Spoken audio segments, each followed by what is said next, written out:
And there we go. Okay, we are There we recording. go. Cool.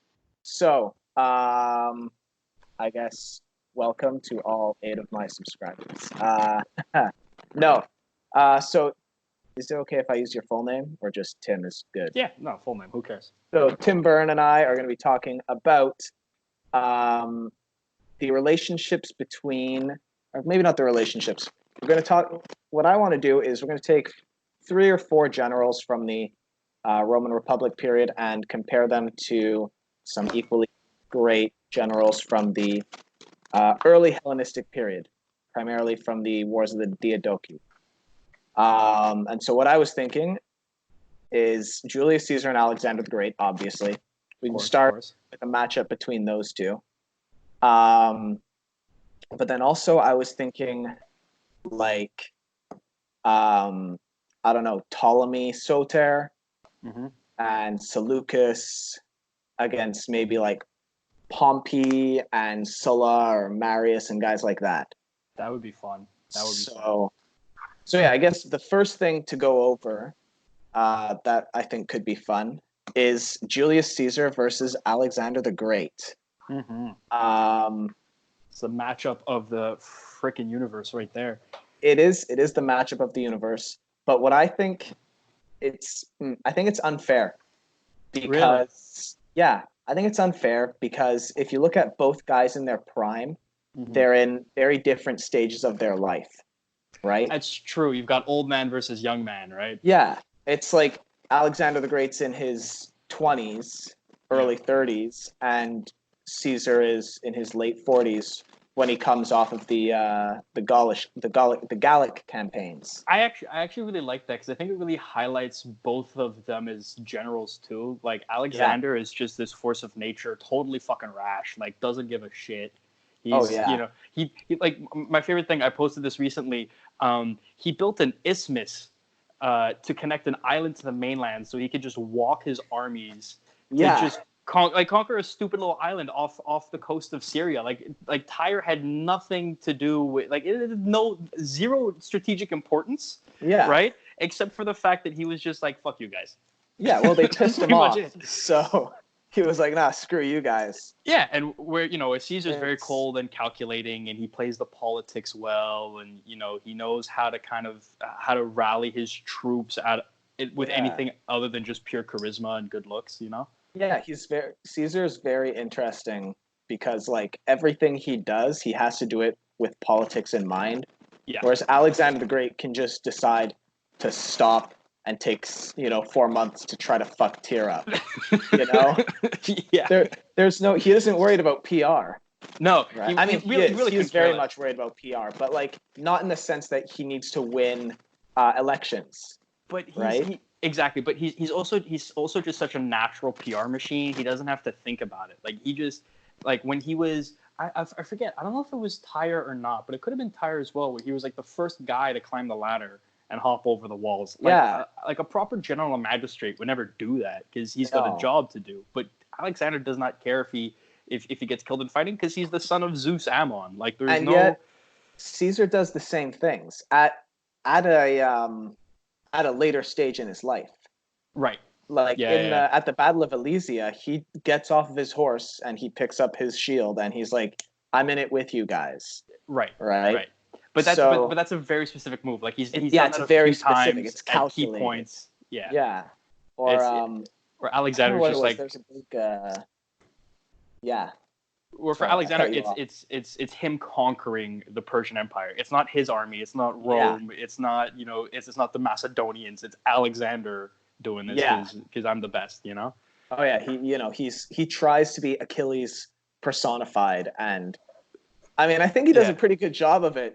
From the irrational temper to the great warrior.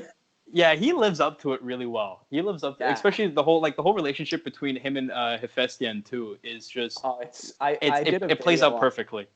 I've recorded a video that will go up tomorrow, I think. Just about how the ancient Greeks perceived Achilles' sexuality. And it's really, really interesting because like the classical Greeks and the Hellenistic Greeks, Achilles is gay, right? Super gay, super bi, but it's a very, very manly bi and very, very manly gay. He's the manliest gay man in the world. He's the manliest, but like that was an ideal to live up to, right? If you were a Greek warrior, you wanted to be super badass, you wanted to be like Achilles, you wanted to kill a bunch of Persians, and you also wanted to have a super cute boyfriend who's also a badass, who also wanted to kill the Persians, go on who would dates avenge together, you. killing Persians. Yeah. Oh yeah, exactly. You go on a little date, stab a Persian, have some wine. Hey, dude, it sounds like a great time if you swing that way. I mean, those guys knew how to party, I mean, hey, if you don't like guys, then just grab a slave and just have at it. Yeah, just have at it. The Greek idea of homosexuality is so always different. been the most like even with the Spartans. Like, I mean, they are the most manly gay dudes I've ever met in my life. They are men's men. They are the epitome of men's men, but yet they're still super pedophilic and super gay. Super. Like every single upper class man was a pedophile. Oh yeah, right. It was part of the culture. If you were a tutor, yeah, teach the kids some history, some math, some diddling, and then you get on with your day. And then you're off to the races. But yeah, so back to Alexander and good old Caesar. I'm going to look it up on my phone, actually. Just so Alexander's army, just how take it away from the people, how their armies stack up against each other. So I find it's really interesting because Alexander was the first guy to use a multi-unit army. Especially in that time period, you have the Persians were doing it too, but the Persians didn't know how to play each unit to its most effective capability. Yeah. Right? They're just like, okay, we'll have all these people here and it'll just be like just one massive cohort, and we'll just send them all in. Yeah, it's kind of overwhelmed. The Persians have like an elite corps of Persians. They use them to pretty good effect, but everything else is just feudal levies. Pretty much. Right?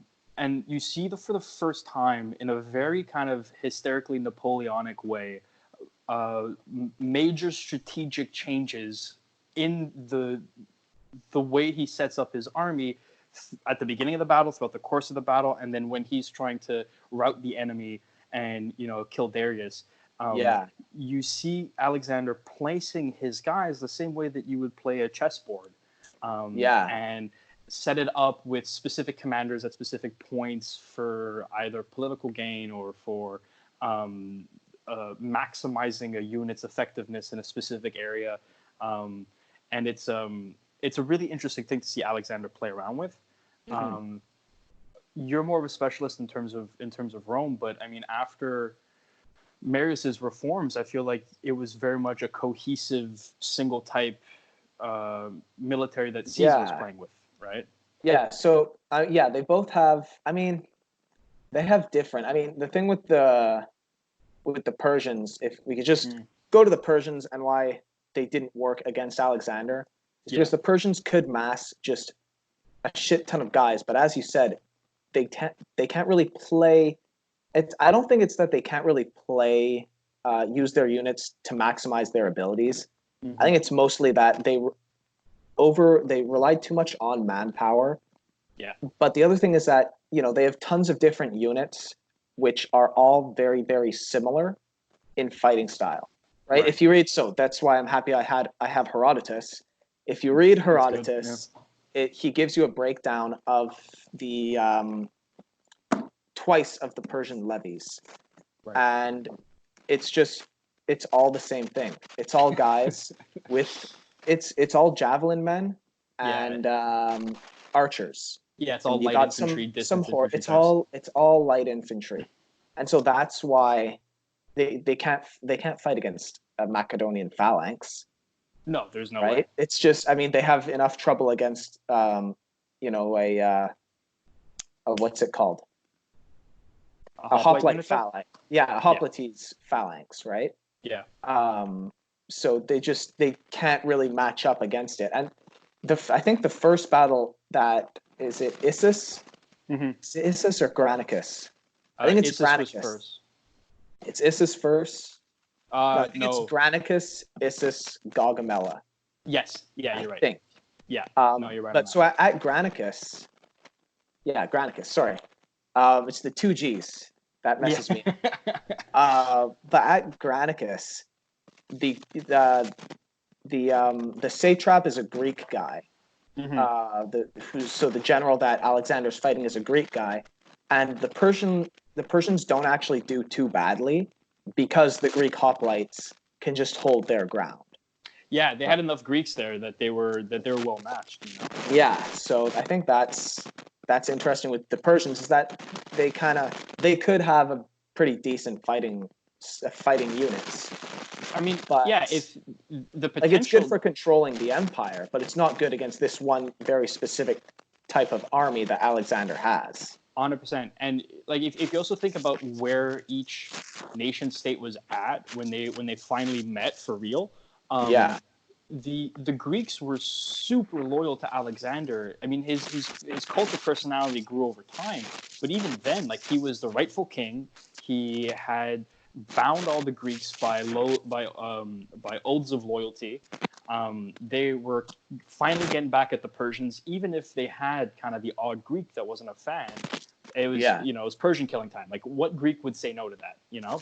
Yeah, well, so that's interesting. That's an interesting. And then with the on the Persian side, you had a whole bunch of fellow Greeks that the Persians didn't trust fighting for them as mercenaries. Yeah, they did not. No, and at that point, right before Alexander shows up, Darius III removed the law that allowed all the different nations within the Persian Empire to practice their own religion. They all had to switch. Yeah, it was something that's super looked over. The empire was cracking apart at this point. All the different satraps were revolting. Everybody hated Darius III. He was this obscure king. Like he doesn't come from like the same dynasty as like Xerxes and Darius I. And he starts changing the makeup of the empire, where he starts enforcing these laws that trying to turn everybody Persian. And all of the all the satraps, everybody was hated Darius III. He was like, I mean, he proves it at Granicus or at Ipsus, and then like Gaugamela. Everyone thinks he's a coward, he's a crook. Like nobody. I kind of feel bad for Darius because it's sad, right? He's kind of. I've read a few books. I did an essay a while ago on how the Persian Empire fell. Too long ago for me to remember most things about it. Right. But when you look at it from Darius's point of view, Darius is, he's technically an Achaemenid, but like he's like a second cousin removed. That's it, right? He's not the real deal. No. And he's definitely not as hard as if you look at Darius I or Cyrus. You know, these guys are just badass Persian warriors. But Darius III is kind of soft, and he's kind of like, he seems very middle class. He doesn't have the same kind of godly presence among the Persians. He seems like someone who's in way over his head. Yeah, you know, 100%. He seems like the kind of guy who'd rather chill with his family. But now we have this Greek barbarian warlord who's coming to take over my empire. He's like, fuck. Yeah. Like, really? I just wanted to chill, but no. My favorite thing about Alexander is, Alexander's always considered Greek, and only people who have actually studied Alexander's history know that Macedonian is a different culture. It's kind of this backwards, kind of Hickville version of Greece, right? But then Alexander spends a load of time with in what is now Croatia, right? Mm-hmm. With a whole bunch of these barbarian tribes. And there's people hint at it, people don't really talk about it that much, but that must have been super formative for Alexander. After Philip II tells him to screw off because he was getting challenged by Philip's brother-in-law, right? Because Philip was marrying another woman. Alexander, in a very Achilles style, has a hissy fit and just bolts, right? And then he spends something like 5 years fighting with the Croatians and hanging out with them. He goes because his mom's an Epirote. His mom's from Epirus. Right. So he goes and chills in Epirus with his mom. He's a real mama's boy. Oh, he's such a mama's It's boy. crazy. Yeah. But yeah, because Philip had like 8 wives. Right? Well, that's it, right? So there's always that kind of. You see this in all. I want to say all. Not polytheist. What's it called when you have multiple wives? Polygamous. Polygamous. Close. All these close. Multiple gods, multiple wives. It's the same happy thing. Wife, really. happy life, man. Exactly. Not that I would know. But no. So like they go and. Anybody, and Dr. Mars knows, What was that? I think it was some kind of it was some message that just came in. I've got this setting set up where I've got my Facebook running right now, and something just popped up, and yeah, sorry about that. Okay, no problem. I forgot what I was going to say, but it couldn't have been that important if I forget it. It was about how. Oh yeah, no, he's got all these wives. Yeah. And it's the same dynamic in all these polygamous courts. Yeah. Right? It's the same thing in the Persian court. The Persian king has multiple wives, and you get brothers fighting each other for the throne. Right? Yeah. And so that happens just all throughout history. Yeah. But yeah, so Alexander's army is kind of overlooked, I think. It's definitely not overlooked. It's definitely not understated, but it is understated in comparison to Alexander. Yeah. Like a lot of people say that Alexander he's the reason why it all worked, but they kind of forget that he had it's between 30 and 50,000 guys, and it's 30 to 50,000 of the best warriors in the world. Yeah. That Philip has made into this just badass fighting machine. Well, and it's these are one of the first times ever, at least that the Persians were encountering professional soldiers. I mean, apart from the Spartans when the Persians tried to invade Greece, these are professional soldiers. All they do all day every day is live war, study it, train. And then this is finally their chance at redemption. And everybody knows Greeks are fucking insane, right?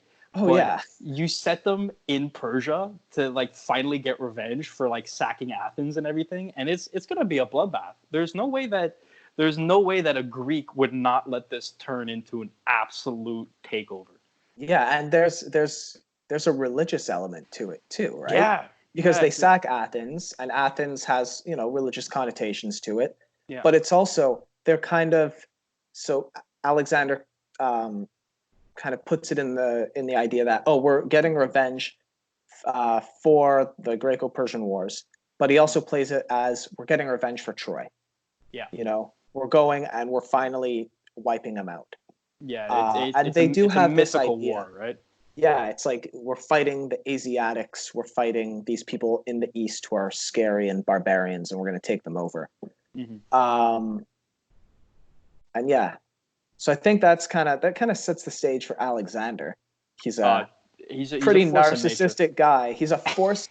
He's a narcissistic force of nature with a badass army of these guys with these big long pikes, right? And he's got pretty badass cavalry too. Yeah, his cavalry's insane. I mean, that was his version of the Persian immortals, right? That was his coup d'état.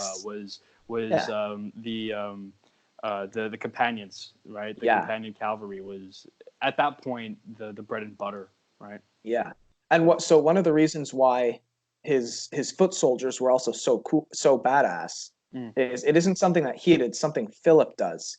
Right.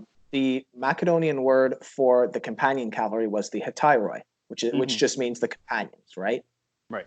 So what he does, he renames the infantry and he calls them the pedhetairoi, which is the foot companions. Oh, no way. So Philip's smart. Philip, I'd argue, is smarter than Alexander by a long shot. Yeah. So he's saying to these guys who are, you can kind of think of them as working class blue collar guys for today. Mm-hmm. And he's saying, no, you guys are on the same level as the elites. You're just fighting in a different way. You're just fighting on foot, but you're still my companions. Right. And so there's this great ethos that the Macedonian warriors have, where they believe that, I mean, they are better than other soldiers, but like they are companions of the king. Yeah, they've got like this elevated status. Philip did this really well too. He forced not only all the companions and all the cavalry who were the nobles in Philip's time, right? But all of the different soldiers from Greece to train at Pella. Yes. Right. So you had this common identity built up for Alexander since his father's time, right? And everything that Philip did is I think you're totally on the nose here. Everything that Philip did was completely understated because it sets the stage for Alexander's success. Yeah, right? The reason why Alexander's so successful is because he has this great army. You know, he's got the pikemen, right? Yeah. But he has a surprisingly flexible army. And one of my favorite things about it is the shield bearers, which are normal. They're normal hoplites, but they can fight in a loose formation, so they can give chase, which is, and he puts them on the wings, right? Because the hoplite phalanx is a defensive, what's it called? It's a defensive unit, right? Just all defense all the time. Whereas the pikemen are, and it's kind of overlooked this, but they are an offensive unit. Yeah, right. They completely change it. Yeah, they're cumbersome, but they're an offensive unit. So his wings are protected by this defensive unit, which is more mobile, which I think is cool. Well, I mean, also just from the individual standpoint, imagine being a hoplon, right, or a hoplite, excuse me, carrying a hoplon. You're a man of bronze, right, from head to toe with your hoplon. You're covered in bronze, and think of the athletic capability to now. Okay, you're this unit that's, historically speaking, is supposed to stand still for an hour and just take a fucking beating. Yeah. And now you are going to chase after these dudes in linen cloth with wicker shields. Yeah. Right. Imagine lugging that much weight around. That's like a modern infantry soldier with like 100 pounds plus of gear at full sprint, chasing after a dude in linens. Right. It should be noted that some of them, I think it's more common actually for them to have had linothorax armor, at least for their their body armor, which is surprisingly light. It's not. It's like a very, very thick leather jacket, right? So it's not. It's light compared to a bronze cuirass. That's true. But still, imagine trying to go like wearing a bronze with this motion. Yeah, with a freaking with a fucking hoplon, biceps the size of my face, spear, man. Dude. What? Their forearms. Their forearms must have been insane. Yeah, and right? they wouldn't have a neck all the time. They just wouldn't have it would just be this traps. You know? Oh my god. But so I think that brings us to the Roman infantry. Yeah. Because when you get to the Marian reforms, so the Roman infantry before the Marian reforms fought in the maniple formation. Yeah. Which is you had the more inexperienced guys in the front, the experienced guys in the back, and these were guys who would have had, the typical big rectangular shield, 2 javelins, and the short sword. And then behind these guys, so you have the first line, which are I forget it, even though I've been playing Rome Total War a lot. It starts with an H. Whatever. You've got the inexperienced guys in the front, but they're still well armored. You got the more experienced guys in the back, and they're very well armored. And then you have the guys in the far back, the triarii. It's something with an H, principes triarii, and the triarii are essentially Roman hoplites. They're dressed the same as hoplites. Maybe they have chainmail instead of linothorax, and they have the Roman shield instead of the hoplon. Yeah. So this is the army that you have before, and before the Marian reforms. And then after the Marian reforms, you get rid of the triarii, you get rid of the less experienced unit. I can't remember what it is. Fuck. It's going to really bug me, but whatever. You're going to remember it at like 3:00 tonight, right? Yeah, I'm gonna remember it. It's gonna come to my head. Oh, Hastati. Hastati. Yeah. Fuck, it's the Hastati. Good. Yeah, so they take it, basically everyone becomes a principes, and it's the legionary, right? That's heavily armored guy with 2 pilum, shield, and a short sword, and they fight like hoplites that can break formation and fight in a loose formation. Yeah, I think that's what I find super interesting is you see the strategy change from when they go from like a Dorian style hoplite spear to the actual pilum.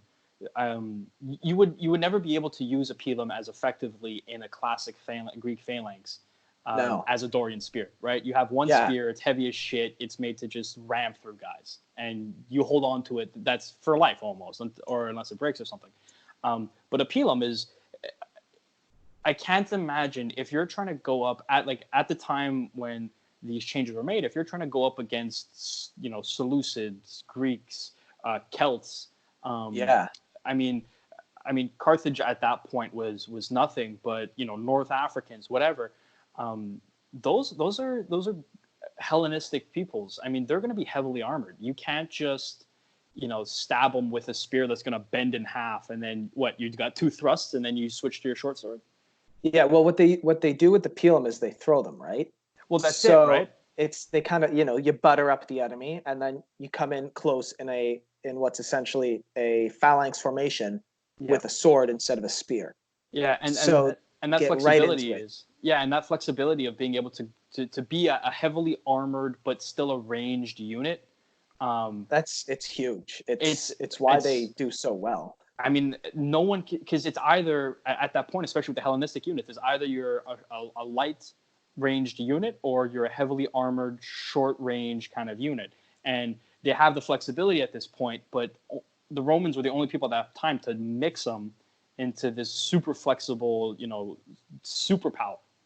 Yeah, I mean, so the thing with the Romans is when they end up going against the Hellenistic kingdoms, I don't want to say they aren't fighting against the real deal, but they aren't exactly fighting against the people.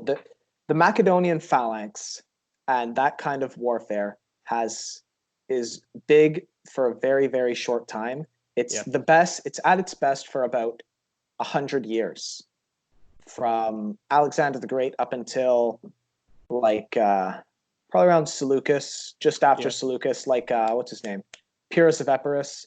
Yeah. It goes up until about 250, 240, and then after the 200s, you get their levies, right? These are untrained guys who they aren't. It isn't the same thing. They probably aren't armored as well. They're still technically, the Pesatyroi of Philip of Macedon, but they're either not as well armored, or they're not as well trained, or they're completely fresh.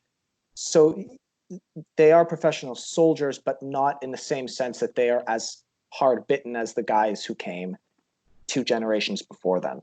Yeah. So that's why I think it's so interesting to look at the Diadochi versus the hardest of the hard Macedonians versus the hardest of the hard Romans, right? Yeah, it's a really good distinction you make, because also, you think about it culturally, at that point, I mean, Greece had gotten, or the Hellenistic kings had gotten super corrupt, right? They weren't the battle-hardened Greeks of Alexander's day, right? They're these kings that have been sons of kings that grew up in these lavish temples and being treated as gods on earth and all this kind of stuff. They're very different than the Greeks that we know and love. And the Romans are this kind of austere, militarized, organized, administrated, just solid powerhouse, right?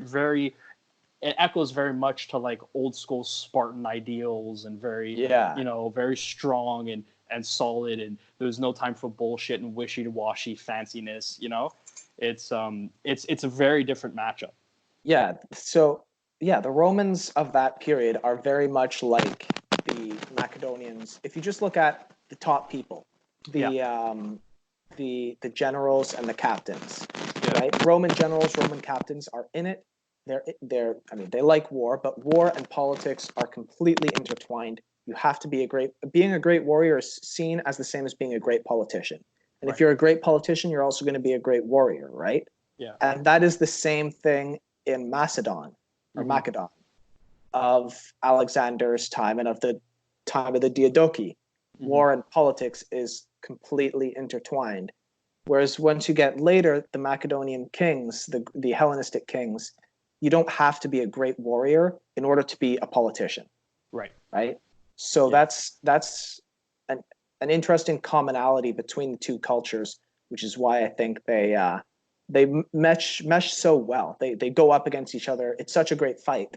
Well, it is so perfect, and then it's super cool because then you see almost exactly the same thing happen in kind of the Roman Empire when they start to soften up because life gets too good. They start hiring and start relying more and more on mercenaries, right? Because you have these hardened Germans that are just ready to rumble, and they outperform these now soft, very happy-go-lucky, very kind of well-fed, we'll say, Greek or Romans later on.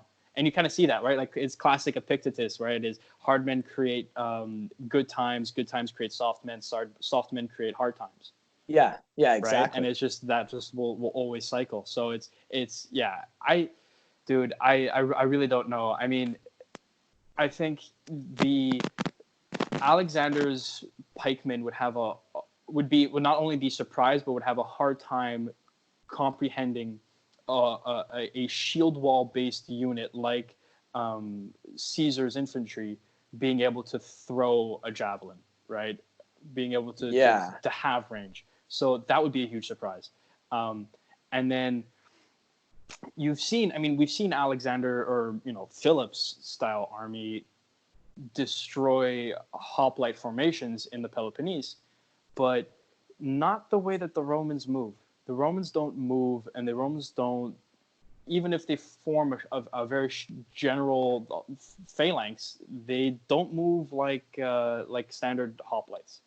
So I think they're a lot faster. And I think it would be a really hard battle. It would be up to Alexander and Julius Caesar. The only way I think that you could pan this out is by tactics. They're too well matched.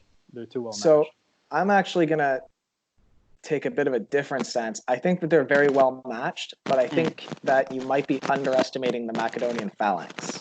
Oh yeah, you think? I think so. I was thinking about this yesterday. The Macedonian phalanx, their sarissa, their pikes are about 18 feet long. Yeah. Right? They're between 15 and 20 feet long, you can say. Well, what's the range for the Roman pilum? Oh, that's a good stat. I don't know that one. I'm pretty sure it's about I think it's more 15 to 20 yards. Yeah. Okay. Which means that it isn't the same thing as going up against, say, a regular phalanx where their spears are 10 feet shorter. Yeah. Right. The Macedonians are able to close distance much more with the Romans, right? If the Romans were going up against like the Gauls, you have the time, unless the Gauls charge, you have time to throw both pilum. Right. But if you're going up against the Macedonians, you only have time to throw one, right? And what happens if you throw one, you go to get ready to throw the other, and all of a sudden you've got this hedgehog, right? Maybe not a hedgehog, that's too cute. Like a porcupine of spears coming at you. You might be taken off guard.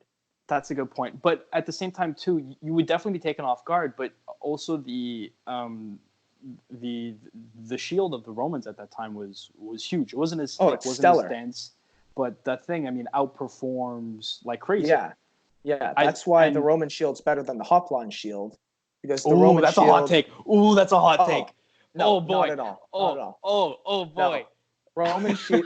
No, the Roman scutum. The Roman scutum is so much better than the Hoplon shield, and there's two reasons why. Okay? Let me hear. First is, how does the Hoplon shield work? Right, it's a big long shield, but your arm is off center. Yes. So I think it's the left part of your shield protects the right part of the guy next to you. And the same thing for you. The guy next to you has his shield, which protects half of his shield, which protects you. Which means that it's very good defensively, but it's not good offensively. The Roman scutum, it protects you. It protects your whole body, right? Mm-hmm. You don't need to be in such a tight formation with the Roman scutum. That's fair. Which means just one against one, hoplite versus legionnaire. Yeah. The legionnaire's shield, he has the advantage in the shield. That's okay. Right? 1v1, but that's not the way that a Greek hoplite would use a hop wand. You got to take that into a big account, right? It's not. A Greek would rather fight without a hop wand if it's 1v1, right? He'd rather opt for something else. He'd rather take a different tactic. Get like a shorter. You get like a smaller shield, and you get more like an Alexander's era style mini hop wand, right? Yeah. But true hop wand that's unit formation, and I would wager that true unit formation, in terms of shield mechanics, in terms of defensively, hoplite, or in terms of for its purpose, hoplite will outdo scutum anytime, because scutum can't use to its best potential.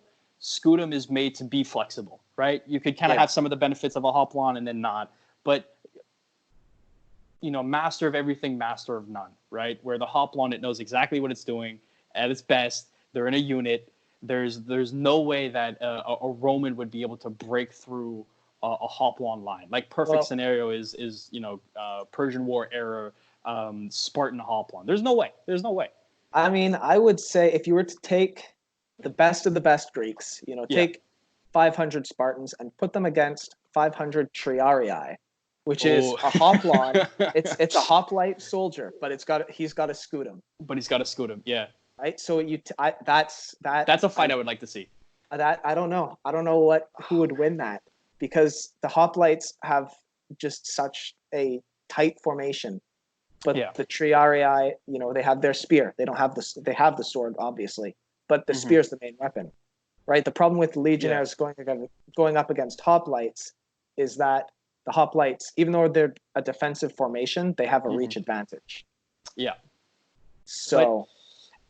But you see times when hoplites will break. It's super rare, but you see times when hoplites will break formation. Like when was it? It was Battle of Plataea. That was a strategy they used to great effect. And obviously, look, they're up against Persian infantry. There's no way, no matter what they did, that the Persian infantry would win that. The hoplites had the higher ground. They did something the Persians would never expect. I mean, there was no way that they were coming out of this. The Persians had a wicker shield and cloth. The Persians had, right? I think at Plataea, the Persians have 10,000 Greek allies. So they did, yeah. They did have hoplites in their army, but they weren't in the front lines. They weren't frontline soldiers at that point. No, they would have been on they would have been on a flank. That's it. Right? And again, they didn't trust Greek against Greek. Right? No, they never did, and that I think was their biggest downfall. Right? They underestimated how much Greeks hate each other. Yeah, to be honest, right? Big time. I think they got it for a bit, and then I can't remember who's the guy who's left in charge. At Plataea, but he's like, nah, we're not putting Greeks against Greeks. He's not. We're not risking it. We're not risking it. Yeah. But you see, like, for instance, the Spartans then do that. The Spartans break formation, right? Mm-hmm. They feint a retreat, they break formation, they wheel around, and they just charge. Yeah. Right. Yeah, and they're able to do that. Yeah, and you just have kind of this avalanche of bronze crash into these poor Persians, and they've got no idea what hit them, and the Persians just pretty much just break up and run. So I wouldn't underestimate like Greek brashness and Greek kind of cockiness to be able to pull a move like that. Mm-hmm. And Alexander, like if you're pitting Alexander's army versus Caesar's, Alexander would pull that move 9 times out of 10. Yeah. Alexander's going to do something brash, and Caesar's going to try to outthink him. And exactly. And here's the thing that's really interesting too is I don't know if we're taking this into account, but Julius Caesar would have known and would have studied Alexander the Great. We're gonna pretend they're contemporaries and that he hasn't studied Alexander the Great. Because then that would have changed things, right? But the other thing that actually really changes things is how many engagements they have with each other. If it's just a one-off battle, then I don't know who's going to win. But if it's Alexander against Julius Caesar over the course of 3 battles, Alexander can win the first battle. Julius Caesar's second battle is a toss-up, but he's winning that last one. He's winning that last one for sure. And I would say it's definitely easier to admit that Julius Caesar would win battle 2 and 3. That it would be a massacre in classic Roman fashion. It would be the first one would be a massacre. Everybody would die. Yeah. But battles 2 and 3, you'd have the exact same army like pop up the next day and freak the Greeks out, and then the same numbers of losses refilled, right? And then you'd have battlements built, and you'd have towers built and trenches and classic Roman industrialism. That's why Pyrrhus of Epirus fucking gets his ass handed to him against the Romans. Well, because he does well. A bit of He does in his first engagement. He wins against the Romans. Yeah. But the problem is he's expecting, okay, I'll beat them in one battle, and then that's it. They're not going to come back. But no, they come back with another 50,000 guys. So he's like, "Okay, I gotta beat him again." So he beats him again, and then he's like, "Okay, we're good." I feel so bad for Pyrrhus, man. If you just read what he had to go through and like wake up the next day and just be like, "Okay, all of the Romans are back again." I don't feel bad for him at all. No, no, not at all. You just because I've been going over his life story for a while. Watching YouTube videos on him, and he was such an indecisive man. He'd be like, you know what? I'm going to fight with the Tarentines. I'm going to fight the Romans. And he's like, you know what? They're a little too hard. I'm going to go fight the Carthaginians in Sicily. And he's going to like, the Sicilians. It's like the Sicilians don't really like me. I'm going to go up and try to become king of Macedon. And he's like, I don't want to be king of Macedon. I'm going to try to unite the Greek cities. He can't focus on anything. He has ADHD. Hard, he did. Yeah, can you imagine? Can you imagine at that point being a Greek, looking at war the way Greeks do, of like this decisive pitch battle, and all the glory and this insane day and all this kind of stuff, and then having to wake up or honestly, like any Hellenized king, any barbarian, having to wake up the next day and seeing the exact same number of Romans, if not more, ready to go. Yeah, you've taken losses, maybe like 25%, 50%, 75% if you're Pyrrhus of your forces, right? Yeah. And you're like, shit, we'd make any ground. Like it's like World War I. There's no way. Yeah, that's why the Romans win in a long term. Oh my god. In long term. They just capability keep pulling people out of their ass. It's just their capability to absorb ridiculous losses is astounding. Yeah. Yeah, and they're doing it. What 50? They're doing when's the Second Punic War? Second Punic War was like 218 to 204, something like that. Yeah, okay. That makes sense. So that's 100 years after the no, it's not even 100 years. The last war, the Diadochi, ends in like 271. Yeah. So that's a generation after the wars of the last war of the Diadochi. Mm-hmm. And I don't know what my point was with that, but I'm just saying. What was my point with that? It's okay. We'll circle back. We can circle back to it. It was something, I don't know. But anyway, go ahead. Well, I was gonna say I don't know enough about Caesar's tactics too, but this also has to be taken account is where a battle like that would be fought, where we'll say more specifically where a campaign like that would be fought, because the Alexander wasn't amazing at it, but he tried really hard to play the territory wherever he was fighting to his capability. Mm-hmm. He wasn't stellar at it. Like you see it at Ipsus, it kind of backfires a little bit. At Gaugamela, like it kind of works. And he plays it off well with kicking up sand and dust to confuse all of Darius's chariots. But it's not like he doesn't use it to the same level of efficiency that, let's say, the Greeks at Marathon would, or what I'm guessing Julius Caesar was like in Gaul. I think. Well, so the nice part about the Roman legion is that it's all the same kind of troop, right? You can have an army that's 50,000 men, and 45,000 of those guys are the exact same type of unit. Mm-hmm. And it's a very flexible type of unit, so you can fight anywhere on any terrain with a Roman legionnaire. You cannot do that with a Macedonian phalanx. No, that's it. Right? You need that kind of arid Eastern Mediterranean kind of vibe.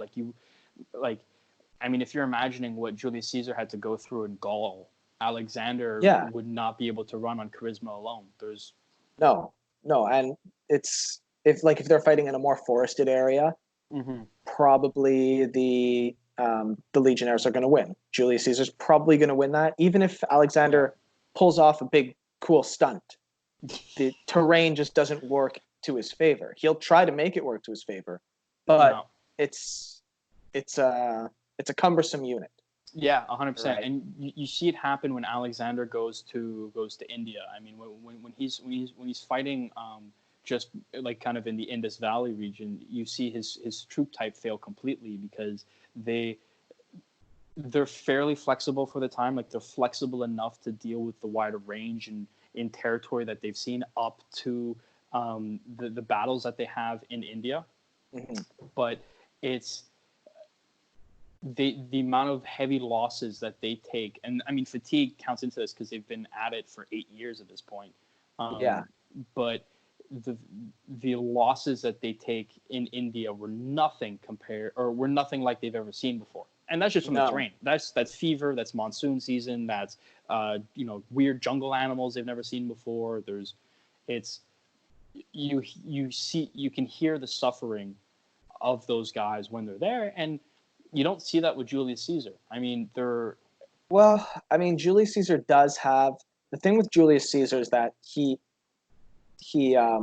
there's a couple of times where his troops threaten to mutiny, but because he's so politically savvy, he can say, like, okay, you guys want to mutiny?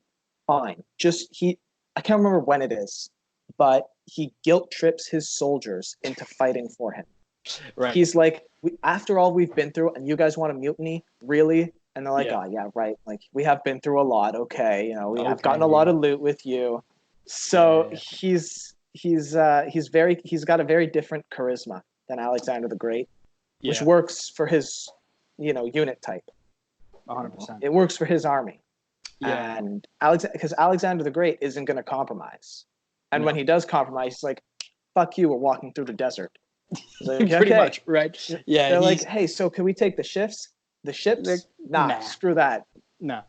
Or he lets a quarter of them go. He's like, okay, you know what? Like, we'll send a couple of you guys. Yeah. But we're walking through the fucking harshest desert on the planet right now. Yeah, exactly. He's like, like, you guys suck. Where Caesar's like, you know what? If you don't mutiny for me, I'm going to give you land up in wherever we conquered. And they're like, oh, that works. That works for me. So, in a long campaign, in just a pitched battle, I'd give a one-off pitched battle. I'd give it to Alexander, assuming the two of them don't know each other's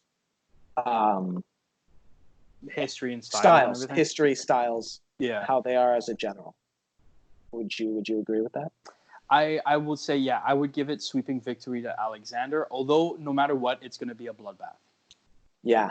It would Alexander would throw his forces, as Alexander does, he would lead the charge, he would throw everybody against the Romans and then start to adapt as they counter them, right? That's kind of the way Alexander does things, is he'll go at it and then be like, okay, they do this, they fight like this, okay, here's what we're going to do, right? I think at least at the beginning of the battle, until Alexander realizes that he can't just charge his way through and have everyone bow down to him, it's gonna be a rough one.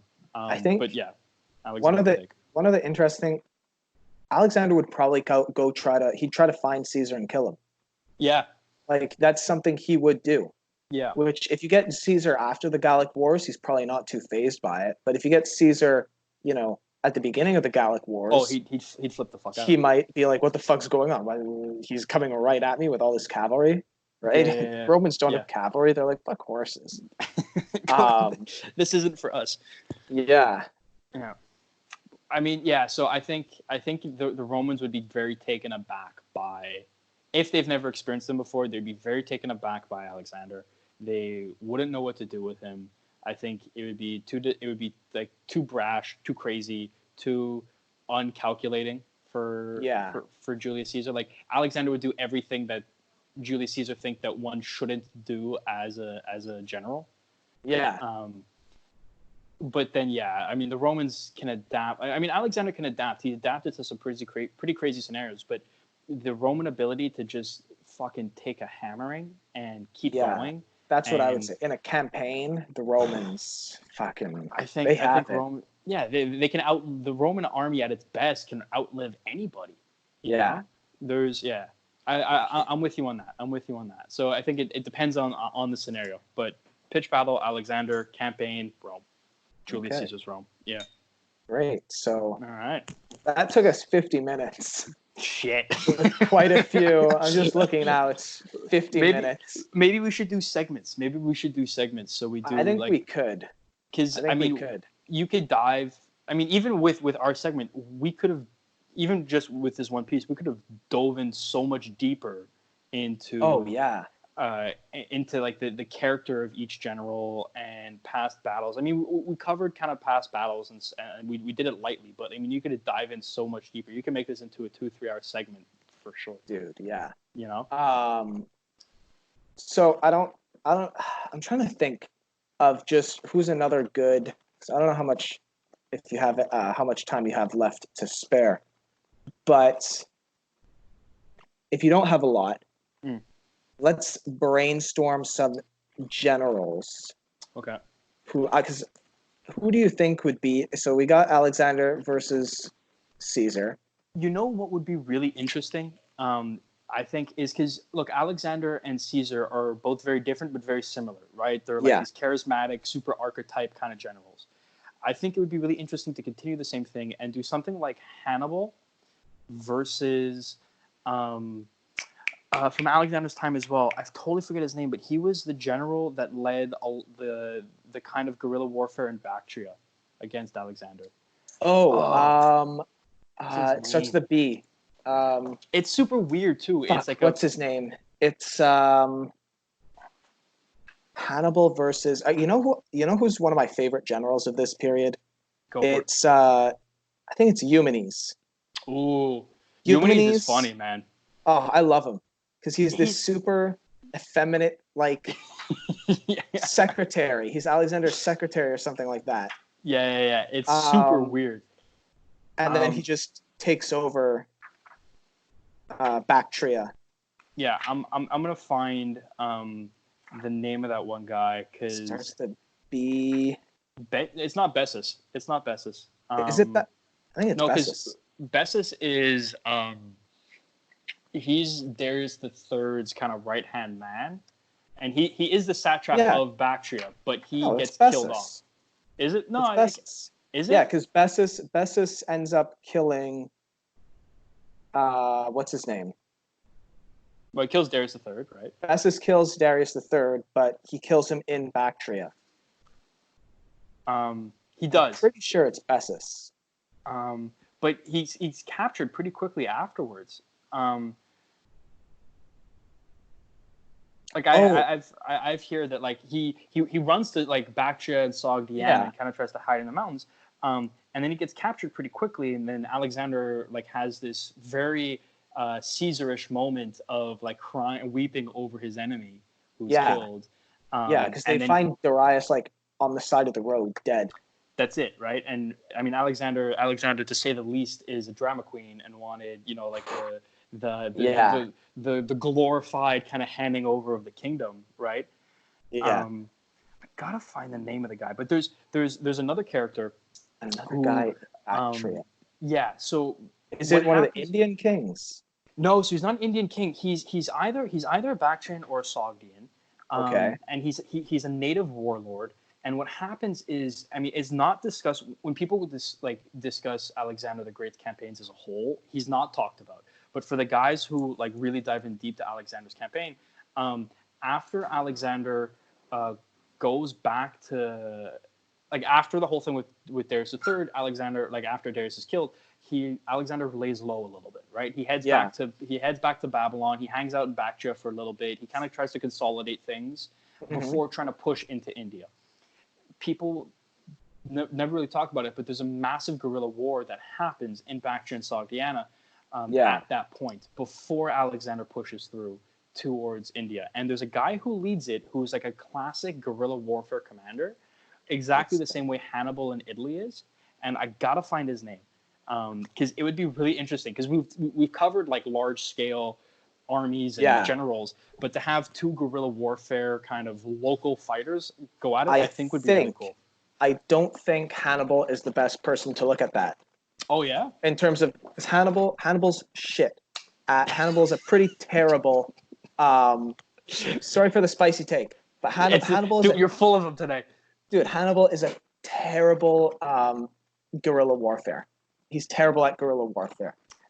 That's, you know what? Okay, yeah, that's fair. I would say I don't think Hannibal's bad at many things, but guerrilla warfare he's not good at. But there is a Roman, I think his name is Lucullus. Okay. He is a Roman. He's a Roman general during the. Yeah, Lucullus is a guy associated with Sulla. Or is it? I can't remember who it is. I want to say it's Lucullus. But there's a guy in Spain. It's a Roman guy in Spain in like in the 90s BC. Yeah. And there's all the shit going down with Sulla and Marius, but he is in Spain, kind of becoming his own general of Spain. Oh, and he was a very, very good at guerrilla warfare. Like one of the best Romans at guerrilla warfare. It seems like such an un-Roman thing. I'm sure they would have had their ways to make it Roman. I feel like it would be like, but I feel like it would be distasteful. Like unless you're a very specific character, I feel like to a Roman general, at least the way that I think of Roman generals, like I feel like it would be to view towards by Romans as so distasteful guerrilla warfare. You know. I think to Romans, yes, but the other thing you have to remember is he isn't just using Romans. He's using locals. He's using Celts, if you use locals, he's using Celto-Iberians. Yeah. Right? The Iberians are much more suited to guerrilla warfare. That's fair. Throughout all of history, there should be some writing on this, or someone should do an essay on it, because the people of Iberia are just the best at guerrilla warfare. It doesn't matter if it's from pretty much fucking the time of the Roman Republic all the way up until Spain. Not Spain. What was I thinking of? Napoleon. Yeah. Right. Yeah. And even into the 20th century with the Spanish Civil War. I was gonna say the Spanish Civil War was brutal that way. Yeah. Yeah. That's actually a really good point. I think it's super underestimated. I'm still hunting down that dude's name. I will find it for you. All right. And because he's a really crazy character, like he's a like super old school stereotypical like Bactrian. He's a massive guy, big bushy beard, and he puts Alexander.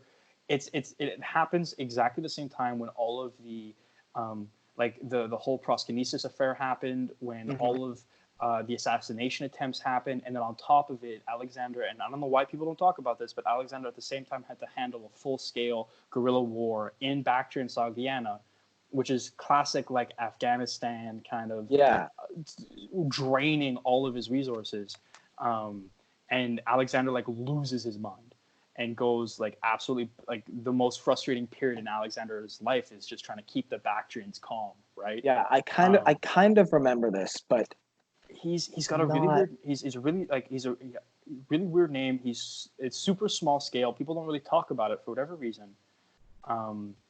The reason why I remember it is because it sounds like a footnote. Yeah. It sounds like he's in this period where, like as you said, he's like, and he also had a revolt in Bactria, Sogdia Bactria, and from this one dude pissed him off. Know? Yeah. Yeah. It's always said as a footnote. There's a page on, I'll find you the name of the page too, on Instagram, that he's a digital artist actually, and he does beautiful portraits from, and he's done this project for a while, kind of covering Alexander's campaign, and does different portraits from that time period. Really? Yeah, and it's super funny because there's a whole bunch of Iranians and Turks that keep flipping out over his portrayal of different characters from the campaigns, and it's absolutely unreal. Why aren't they like they're not Iranian enough? Exactly. Like they're straight up, they're like you know nothing about what was going on at the time, or blah blah blah blah blah. One guy I remember reading on his page, a Turkish national flipped his shit when he called Galatians Celts, and he drew a picture of Galatians and he drew them as Celts and like Hellenized Celts, and everyone was like, because that's what they were. Yeah, and, they were Celts. And the Turks lost their mind. It was really amazing. There were guys. Sorry, go ahead. Where do they think the term Galatia comes from? Galatia is literally it's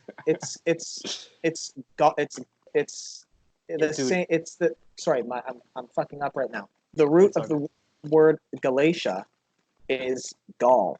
Yeah, right? It's absolutely insane. And it's also because this guy is I think he's like Spanish in nationality or something like that.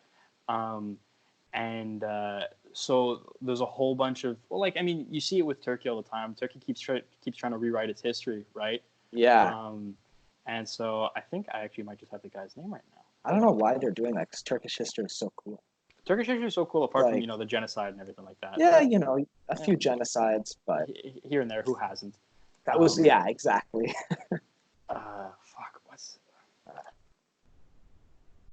Okay, so I have. It sucks. I have the picture because I know that he drew a portrait of this figurehead, this ruler, and I found the portrait. I found the page. Okay, so I'll say the name of the page. I'll give him a shout out. His page is J underscore or just lowercase J Foliveras, all one word. J Foliveras. Okay. Yeah, his full name is Juan Francesc Oliveras. It's so Spanish. There it is. But he's got a really sick page. He does some really awesome work. And he's going on this whole campaign right now of doing Alexander's. Oh no, I was gonna say Auxiartes. Shit, I almost got so hyped there for a second. There's lots of nudity on his page. Oh yeah, no, it's great. He doesn't. I was kind of surprised. But, nope. Surprised, but not upset. No, it's definitely a welcome surprise. I've seen this guy's art before. Yeah, it's gotten popular over the past couple of years for sure. Is it okay? Because I think the guy, Roxanne's father, his name is Auxiartes. Yeah. And I don't know if that's. I don't know the full story, but I do not think it was Auxiartes who led the kind of guerrilla warfare that Spitamenes. Yeah, that's it. Spitamenes.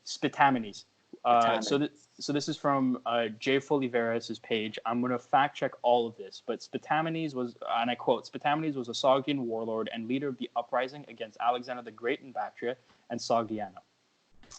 We know of him that he was one of the generals that surrendered the kingslayer Bessus to the Macedonians.